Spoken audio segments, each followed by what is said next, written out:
So what I've got here is something called rock salt.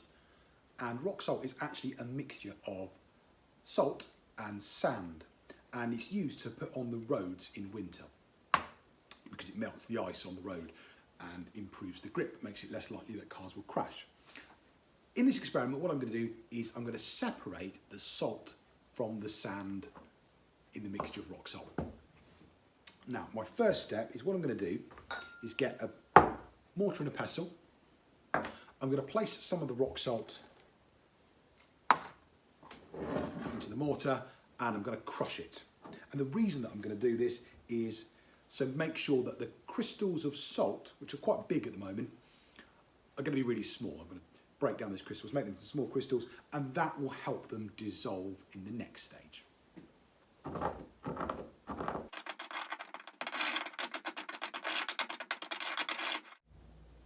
Step 2 is that I want to take some of my crushed rock salt mixture, put some of it into a beaker of water. In fact, let's put all of it in. And using a stirring rod, I'm going to stir the mixture. And the reason I'm going to stir it is so all of the salt dissolves.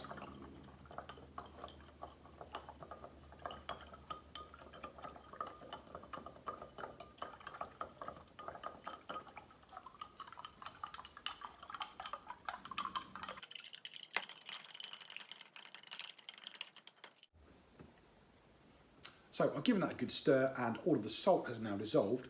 The sand is insoluble, so it hasn't dissolved. So I don't know if you can see, but at the bottom of that beaker, there is the insoluble sand. Now step 3 is I'm going to filter that mixture. So I need the beaker and a funnel and a piece of filter paper folded into a cone.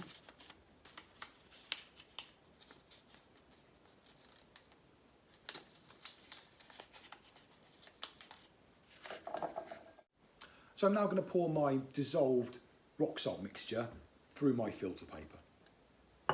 And the aim of this is to remove the sand from the solution because the sand grains are going to be too big to fit through the pores, the tiny little holes in the filter paper.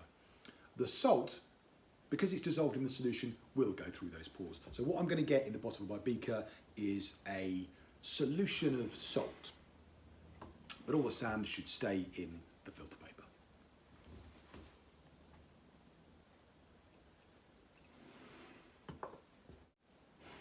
So the mixture's now finished filtering, and you can see we've got at the bottom of the beaker, we've got some salt solution, and in the filter, you can see that all the sand has been caught. So we've now successfully removed the sand from our solution, and the salt is now dissolved in that water there. Now, I don't want that salt to stay dissolved in the water because I want dry salt. So the next thing we're going to do is some evaporation.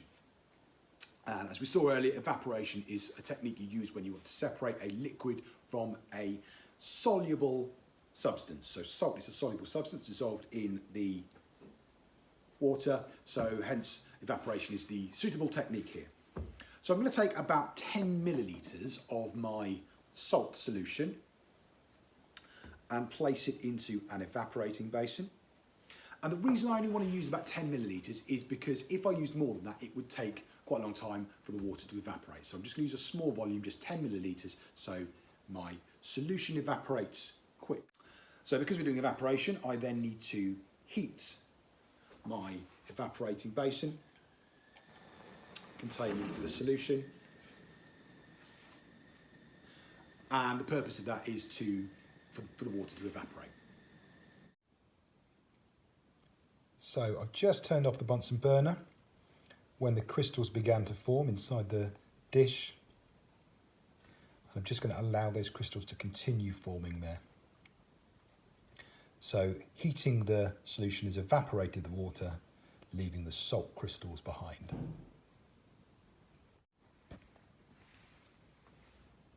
So there's the sand in the filter. And there's the salt crystals still in the evaporating basin. So I've been successful. I've separated the salt from the sand from the rock salt.